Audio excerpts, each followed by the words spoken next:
Okay. Really quickly, I told you today that you guys need to have your cardboard in so that you get started working on your shields. If you do not have your cardboard in today, then you're gonna have a little bit of a boring day today. If you don't have your cardboard in, you're gonna have a bad time. Although not that boring, I do have something for you. As we've gone in the past, we've been working on things that you guys are kind of working on when you guys are working on your early shield designs. I do have a video that I'll be playing at the same time, so if you are not one of the people who is actively working on making a shield, or if your group did not bring in their cardboard for today, then you guys, I'll have this for you to work on today. Tomorrow we're going to finish up section 3. So we'll be talking about and working on section 3. But we will also have time to work on a little bit, hopefully have a little bit of time to work on our shields tomorrow as well, for those of you who are missing stuff. And then we'll go from there. I do have some instructions for you to pass out. Yes, Kate? That's in the instructions. You'll find out in a second. I have instructions I'm going to pass out to you. So each, some of the groups are different, are going to have different shield designs, and some groups are going to have a different number of shields that they're going to have to produce. So I have some sheets for you. I'm going to pass them out to the different groups. When you get them,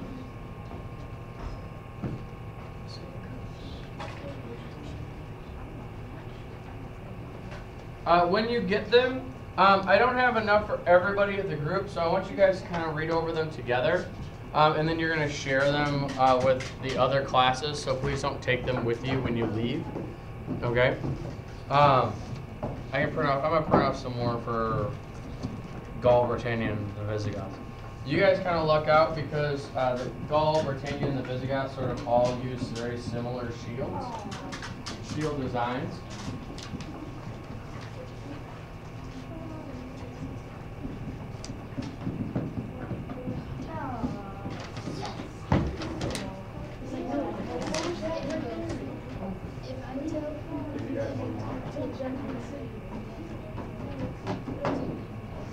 All right.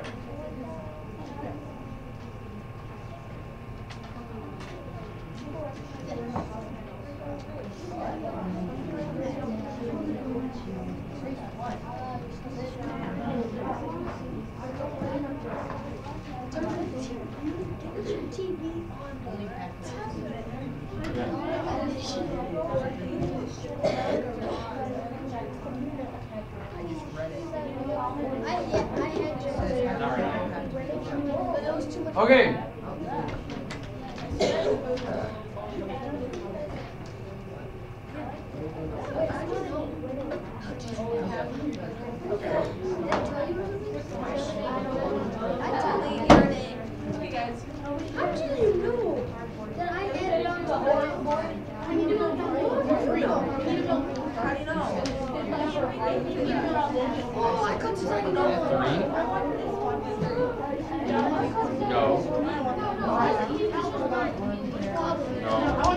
You're not building 3. You need to read through your shield.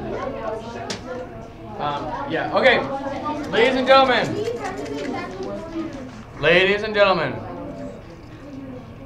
Just to make sure, as you guys are reading through, I want you to make sure you read through the sheets so that you can know exactly what you're doing and why you're doing it, and why they have so many different designs. Also, I want to make sure that you are making the right number. For the Romans are going to, everyone but one person in Rome should have a shield. Everyone should have one. Carthage, Gaul, Britannia, and the Visigoths, only half of your group is going to have. Or did I say 3? Did I give a number of 3 people? Just 3 shields. All you need is 3 shields. Everyone else in your group is not a warrior.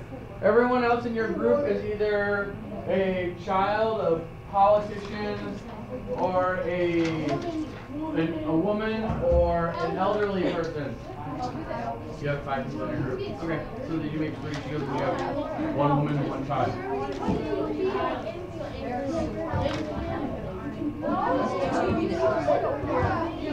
Okay.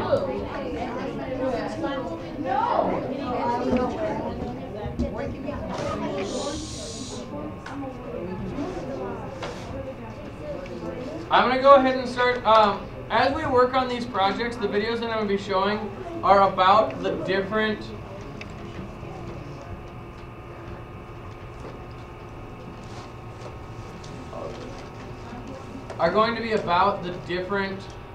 provinces that were eventually made part of Rome. So as you work,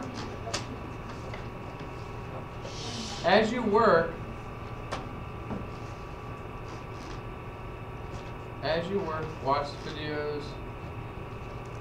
If you do not have your cardboard today, then make sure that you have it tomorrow so that you can get started on these. Today we're going to start out with Rome's first major enemy. By bigger powers Carthage. and with little land, the Phoenicians of Carthage turned to the sea. They were pioneers, pragmatic, open to new ideas, and endlessly innovative. When Dido established the city, the new city, a lot of people's eyes observed and widened and said, hey, a new city, a new start. And as these trading routes that Carthage pioneered expanded, it very rapidly became as international a city as anywhere then in the world. Over the next 200 years, Carthage evolves into a major Mediterranean power, establishing colonies in Corsica, Ibiza, and North Africa. By around 700, maybe 650 BC, Carthage is a force to be reckoned with. Everybody says that nobody messes with it. It's a very important city. Okay, Expansive trade networks. ladies and gentlemen, By the especially 7th ladies century over there in BC, that corner. Carthage's new territories were generating a In your massive discussions, you treasure should chest, still be able to and hear its the video. I population should reached still be able to hear it. 300,000, making it one of the biggest cities in the world. To some extent, you could compare it to a Manhattan. This is a huge population living in a relatively small area. So this is an important commercial and cultural hub, not only for North Africa, but also for the entire Western Mediterranean world. Before the Carthaginians' grand engineering feats had been launched in the name of the gods, Carthage's focus was closer to home. Like America 2,500 years later, the wealth of Carthage drew legions of people looking to make their fortune. Soon the city's architects and engineers had to find a way to house them all, a challenge that would lead to the most remarkable urban building boom in antiquity. There was something very important to the Carthaginian spirit and psyche about staying within the walls of Carthage. So the pressure to design buildings that would accommodate people who wanted to live within the city was very strong. The Carthaginians would be the first on a massive level to turn the city's sky into private property by building apartments. These were as high as 6 stories, very densely populated. Why? Because people wanted to come to Carthage. It was a successful, happening place. If you wanted to get on in life, you wanted to come to Carthage. To build a city for the ages, first they would need materials with which to build it. The answer was located at El Hawariya on Tunis Bay. There in these remote quarries was a seemingly endless supply of limestone that was both easy to work with and quick to put up. Limestone is the perfect choice for building, and there were limestone depositions geologically in that area, in that basin, very close at hand. Archaeologists speculate that like the Egyptians before them, the Carthaginians cut each block of stone using the simplest of means, water and wood. After they've chiseled the dotted line channel along the face of a rock, they take a wooden wedge, stick it in there, if it's deep enough, and then wet the wood. And what will happen naturally is the wood will expand with the water, and then it'll naturally crack the stone. The increased pressure from the expanding wood caused the stone to crack in almost perfect lines. From there, workers separated each block using crowbars and other tools. Once the massive blocks of stone were quarried and transported to the city, the Carthaginians used pier and panel style construction to quickly transform Carthage into a dynamic capital. It's very clear that by using stone in the first place, they weren't ready to pick up and go elsewhere. They were looking down the long term. For each metropolis to survive, it needs a constant source of running water. Carthage was no different, so the ancient city engineers turned to cisterns like this. Each cistern was made of a double layer of eggshell, ash, and clay, made the cistern absolutely watertight. Every home enjoyed access to a cistern through a series of pipes and channels. Carthaginians had fully equipped bathrooms with tubs and sinks and even showers years before ancient Rome. And we have clear evidence, way before the foundation of Carthage, of domestic plumbing.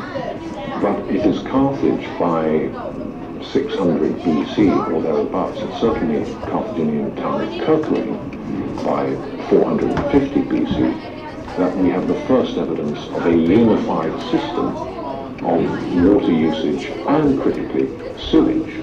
Any fool can put in a bathroom. The question is what to do with the waste water. And at Kerkerain you see very clearly a unified single system that has piped water to the rooms that need it, the kitchen and the bathroom, but then piping the wastewater out to a common sewage system. This was evolutionary, yes, but it is also typically Carthaginian because it's also revolutionary. By the 6th century BC, Carthage was growing into a true city-state, brimming with magnificent temples, glittering palaces, and high-rise houses. But as Carthage's flame burned brightest, the flame of their Phoenician cousins was burning out. The great Phoenician city of Tyre fell to the Babylonians in 574 BC. Carthage was now on its own. Before long, the Carthaginians would sail beyond the dusty shores of North Africa, continuing to expand their empire by conquering the seas. 520 BC, 3,000 oars propelled 60 ships through the Pillars of Hercules, known today as the Straits of Gibraltar. Hanno the Navigator, the great admiral of Carthage, is sailing to the edges of the known world. He is preparing to launch a power play that could lead to total domination of the Mediterranean. So every great explorer, Christopher Columbus, Vasco da Gama, who sailed off into the unknown, seems to me a very strong parallel for the original and best of them, Hanno the Navigator. Hanno set sail to extend the boundaries of the Carthaginian network of colonies and exchange, not mere trading activities, but planting whole cities of new settlers to maintain control of land and access to its resources. Carthage's technical prowess on the seas has brought it power and wealth. By the 6th century BC, the islands of Corsica, Sardinia, and the Balearic Islands are now under its control. The hub of its power flows from a marvel of engineering, the harbor of Carthage. This is the absolute pinnacle of Carthaginian engineering. Although records are shaky, archaeologists believe it may have been constructed as early as the days of Hanno. But at the height of her power, in the 2nd century BC, the harbor of Carthage was transformed, technologically superior to any maritime facility in the world, and the very lifeblood of Carthage. It was part of Carthage, it was the heart of Carthage, it was the lungs of Carthage, it was everything to Carthage, both naval and commercial. The harbor had a common entrance from the sea that was 70 feet wide, which could be closed with iron chains. Inside its gates were two separate marinas, the first for the traders and merchant vessels. The mercantile harbour, the commercial harbour, was organised with conventional walls to make as easy as possible the loading and unloading of goods. So in Carthage, readily one can imagine in say 400 BC, you would see all the goods there were in the then known world being bought, being sold in Carthage. The second, a circular harbor, was designed for military use. A series of 30 docks were arranged symmetrically. Another 140 additional berths radiated out on the perimeter of the circular port, allowing the entire harbor to hold 220 boats. Today, a lone dry dock has been excavated, a reminder of the strength the harbor once commanded. This is all that's left of the Kothon, or military harbor of ancient Carthage.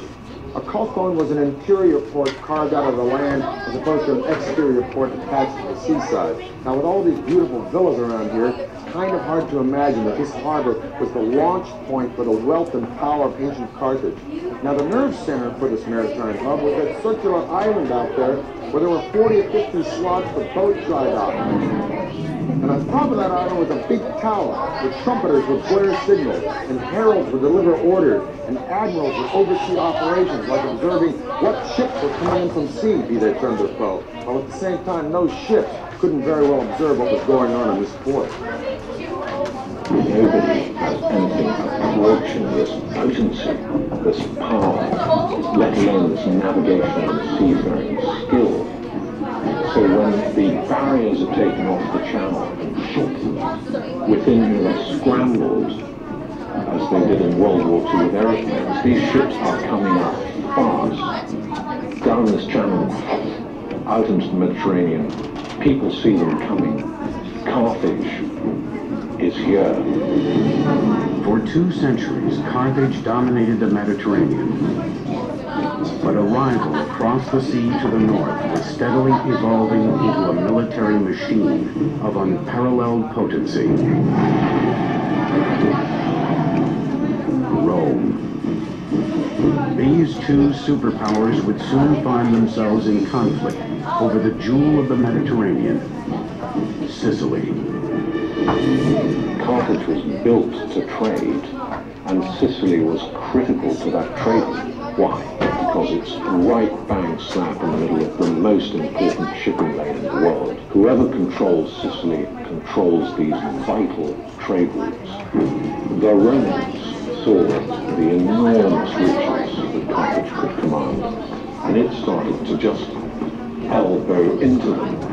And the Carthaginians nudged back and say, hang on, we were there first. Please, as it were, get your tanks off my lawn. Both Rome and Carthage now had settlements on Sicily. This tension would trigger a series of wars that would rock the ancient world. The Romans saw Carthage as a spear pointed at the very heart of Rome and at their own burgeoning trade empire. So, of course, they felt they had to eliminate it. They would come to be known as the Punic Wars, named after the Roman word for the Phoenicians. The outcome would change the course of world history, and Carthage would be led by one of the greatest military geniuses of all time. At the beginning of the 3rd century BC, the Republic of Rome was called down into southern Italy by a Greek crown to help that town against pirates. Now it's not long after that 2 Sicilian cities get added. One of them, Messina, originally asked Carthage for help. Can we go name it? Let's ask Rome, because they're closer, probably a better deal. Syracuse fights Messina and Rome 1 battle, quits, gives up, turns himself over to Rome, and Rome, in the span of decades, has all of southern Italy and eastern Sicily. This really POs Carthage, and thus begins the First Punic War. And the outcome of this war will not only decide who owns Sicily, but who's going to be ruler of the entire southern Mediterranean Sea. 264 BC, Rome and Carthage begin the First Punic War. 17 years later, the two sides are still deadlocked in a bloody slugfest. The stalemate appears to be broken only when a fierce and charismatic military commander named Hamilcar Barca takes control of the Carthaginian forces. Hamilcar was the first great general of the Carthaginian Empire. He's the man with charisma. He's the man who knows how to get the job done, how to save their coals from the fire. Between 247 and 242 BC, this fiery military tactician, Hamilcar Barca, sweeps into Sicily. He's dynamic, he's powerful, and he's absolutely ruthless. But what gives Hamilcar his real confidence is that at his back he has a new sleek form of warship called the quinquereme. Quin meaning five banks of rowers. The quinquereme isn't really developed by the Carthaginians, it's developed by the Greeks. But what the Carthaginians do is make this sea-going battering ram huge. In that period of the Punic Wars, wow, they were the feat of shipbuilding and engineering. Quinquereme apparently had 5 banks of oars. And there's been some debate exactly how that worked, but it is believed that there were 3 levels with 5 guys, 2 on the top 2 levels, each with an oar, and then 1 guy at the bottom. Whatever the case, it was a bigger, larger version of triangle. However, even though it's a bigger version, the tactics involved in naval warfare are exactly the same. The main purpose of these ships is to ram the enemy's ship. That's what they were engineered for. Outfitted with a bronze-covered ram, they were designed for speed and maneuverability. These were very, very, very quick. Trying to catch a Carthaginian warship was trying to hit Muhammad Ali as a boxer. A standard quinquereme was roughly 120 feet long, 9 to 16 feet wide, and could hold up to 420 sailors. Fully manned and loaded, a quinquereme weighed more than 100 tons. On open water, these mega ships were killing machines. And this thing is just coming straight at you at a speed you've never dreamt of as possible. And bang! The whole of your boat shakes, your ship shakes, and you start to sink. Compare that with the trireme, where often the model was probably much more to engage with the enemy ship and have land fight at sea. The Carthaginians didn't mess about like that. They wanted to get in. If they hit you once and you drown, and they're gone, to hit the next one. Deadly. Now the genius of the Carthaginians was in figuring out how to mass produce these ships. They took sort of prefabricated parts and put them all together on an assembly line. So to an enemy, no sooner would a quinquereme be sunk than another one would appear on the horizon. And this was a distinct disadvantage for the Roman Navy until they came upon a wrecked quinquereme. And they sort of reverse engineered it. They deconstructed it, figured out how it was put together, put it back together, and made it their own. They captured a grounded Carthaginian quinquereme and made dozens of copies of these. In fact, the copies weren't as well made and were made out of green wood, and after one season they fell to pieces. But never mind, that's all the time the Romans needed to turn the tide. The Roman and Carthaginian fleets would now square off with the ancient world's equivalent of weapons of mass destruction, to see who truly owned the seas.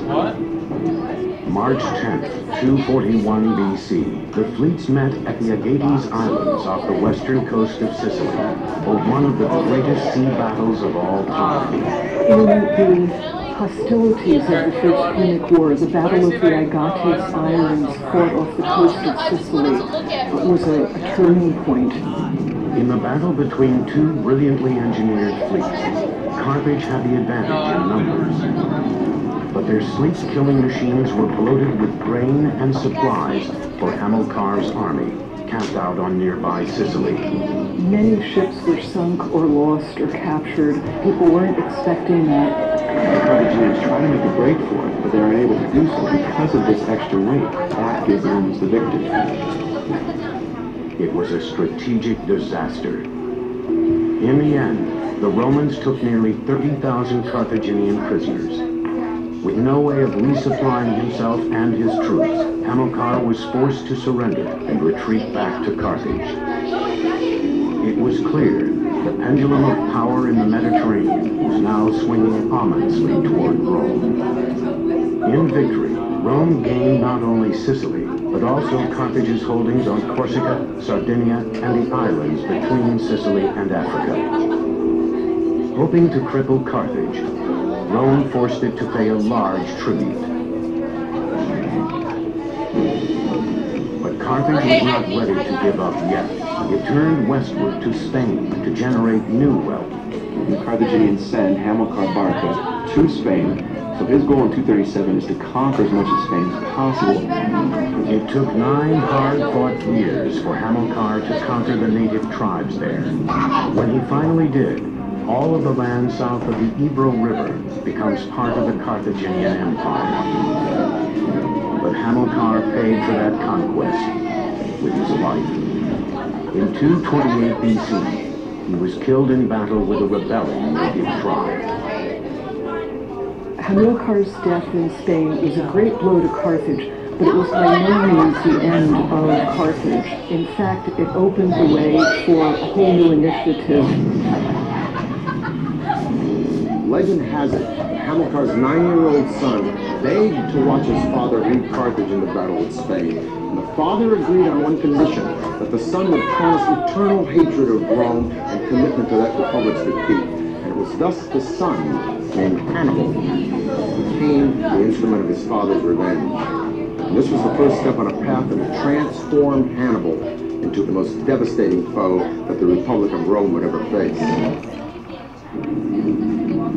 211 BC, a specter is haunting the Republic of Rome. Outside her walls, with an army poised to strike, is the man Romans fear and loathe above all, Hannibal, the great general of Carthage. Brilliant, brutal, and sophisticated, he is Rome's worst nightmare. As if by magic, Hannibal has penetrated Rome's defenses. The magic is actually Hannibal's strategic genius, and the use he makes of one of the world's greatest engineering corps. There's no doubt in my mind that Hannibal wasn't one of the greatest generals in history. I think demonstrably he is the greatest general in history. Hannibal's genius is born of a new religious zeal to destroy Rome, handed down to him by his father. In 221 BC, he was given the tools to do it.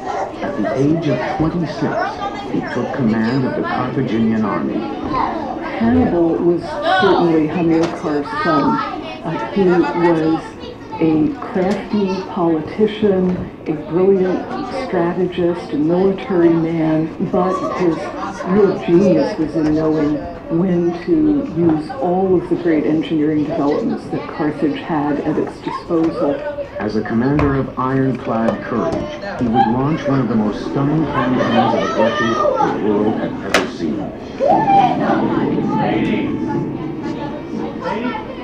Rome had gained control of the Mediterranean, meaning Hannibal could not reach his enemy by sea. That's not cool. Driven to fulfill the vow he had made to his father to destroy Rome, Hannibal set out to do the impossible. He'd march over land, across the Alps, to the heart of the Roman Empire. Now Hannibal knows he's greatly outnumbered. He knows he has a relatively small army in comparison to the Romans, but he does come up with a strategy which he believes will bring him victory. And what he has to do is take his army to Italy itself and attack the Roman on their home field. Hannibal set off in 218 BC with an army of 90,000 men, 12,000 horses, and 37 elephants acquired from African neighbors to the south. Elephants have been used in battle for centuries before this. They could be the turning point in a battle because the cavalry of the enemy could not withstand elephants. Therefore, Hannibal believes it's worth it trying to get these elephants to Italy. By October, they traveled more than 600 miles and came face to face with their first major obstacle, the raging Rhone River in France. Even at its narrowest, shallowest time of the year, the Rhone River is still going to be somewhere between 100 to 150 to 200 meters wide. It's going to be daunting to all of Hannibal's field engineers. On the other side, a large number of Gauls were waiting to do battle. But the wall of water was a potentially deadly obstacle that had to be vanquished first. Hannibal's builders would have to conquer Mother Nature. Not only are the engineering feats daunting, but you also have crowds of insubordinate, hostile tribes waiting on the other side of the river. The solution would be one of Carthage's most spectacular feats of engineering. A series of giant rafts large enough to shuttle animals and supplies across the river in record time. These rafts were about 200 feet long and 50 feet wide. Now that means that you can't just use one single tree trunk. You have to also put multiple trees together and lash those together too. This requires more than a Boy Scout knowledge of knots. With speed and efficiency, Hannibal's soldiers harvested massive conifers from the surrounding forests and connected the trees together with rope. One thing his engineers had to account for was the psyche of the elephants. So once the logs were bound together, the barges were piled high with a layer of sticks and a layer of earth, so that the elephants would think they were on solid ground. When all was ready, Hannibal gave the signal to release the barges. The Gauls, startled by his boldness, were mystified when they saw the Carthaginian general leading his troops, cavalry, and elephants en masse across the turbulent Rhone. When he arrived at the river's opposite bank, the Gauls broke in panic and fled without striking a blow. The entire operation took a little more than 9 days. I think the crossing of the Rhone in such a short space of time, using rudimentary equipment, is one of the great achievements of military history. And people start to forget the small engineering miracles that made all this possible. Hannibal and his army continued on and made their way to the foot of the Alps. Winter loomed. The troops were starving and exhausted. As they ascended, they confronted another seemingly impossible obstacle: giant boulders. Hannibal's engineers devised a plan that would allow the troops not just to go over, but through. The stratagem of crossing the Alps certainly shocked the people of Italy. No one expected an army with elephants to make it across. And although the Alps may have seemed in places impassable, this idea of breaking up the mountains themselves to create a pathway to get your pachyderms across was a brilliant idea. Now, how did Hannibal get his men, not to mention all those elephants, up, over, around, or through these giant boulders?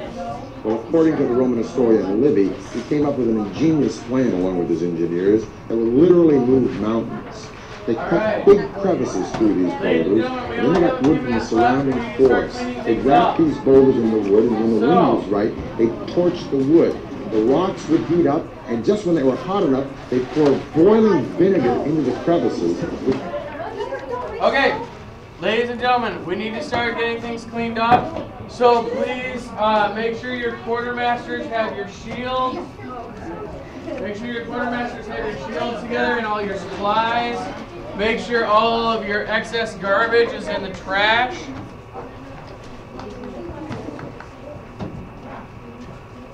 Start to remove things. We put it in the other room? Yes. Get all this stuff in the trash. Guys, we got a lot of loose cardboard just sitting around. Let's get rid of it. Let's go. Some supplies going. Do we need to do anything or no? Good call. Look it. Do we need to bring it? What? Do we need to bring anything? Do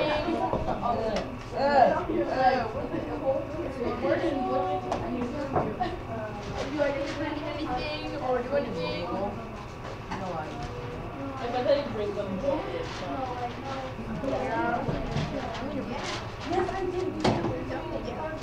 Maybe I don't have any cardboard.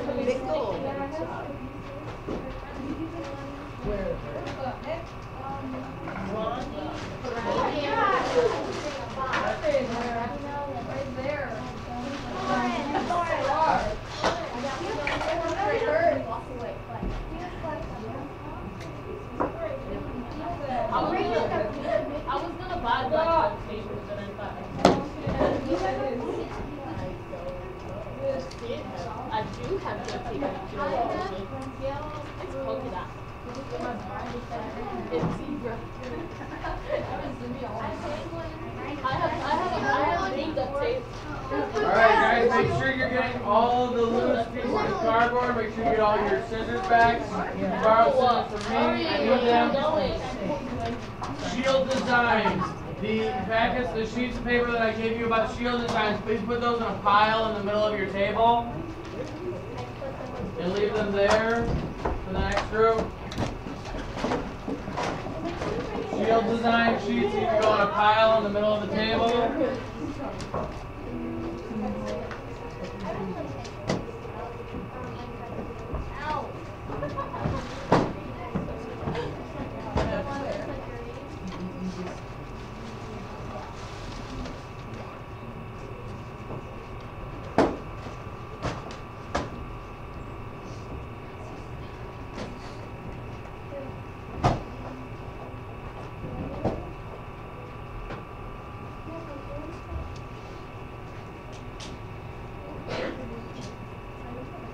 Yeah.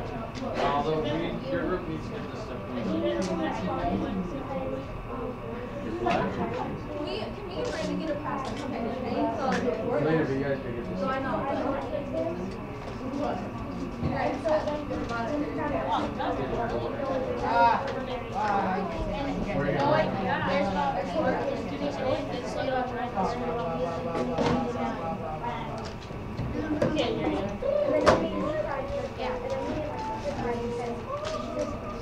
Guys, take your seats.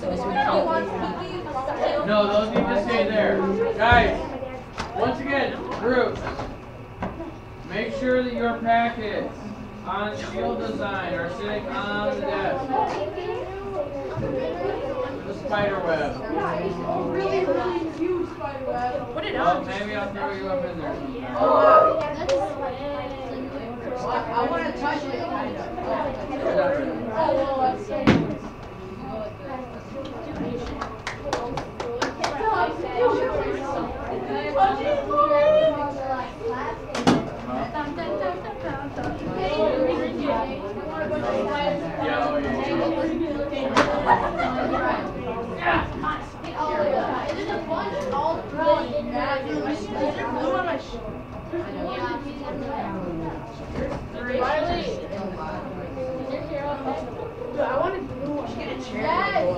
Oh my god. It's your hair. Alright. Jackson, your shield should be over with the rest of the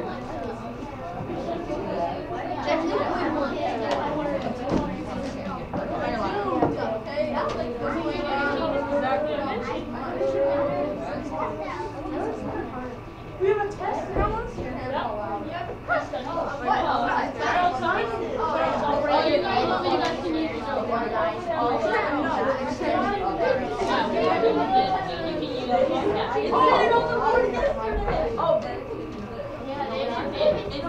TJ always falls in your shoes and no time. Every single time you go to the icing, you always fall.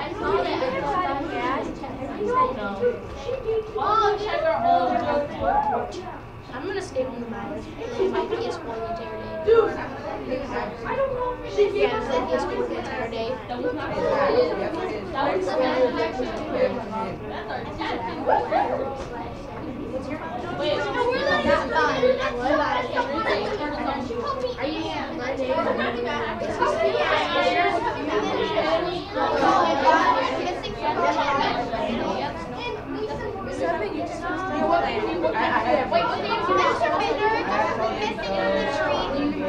Was there something missing? Yeah, no, it's different. I haven't put my other bird back up. I have another bird that goes up there. Nothing else is missing that I know of. And there's no leaves that yet.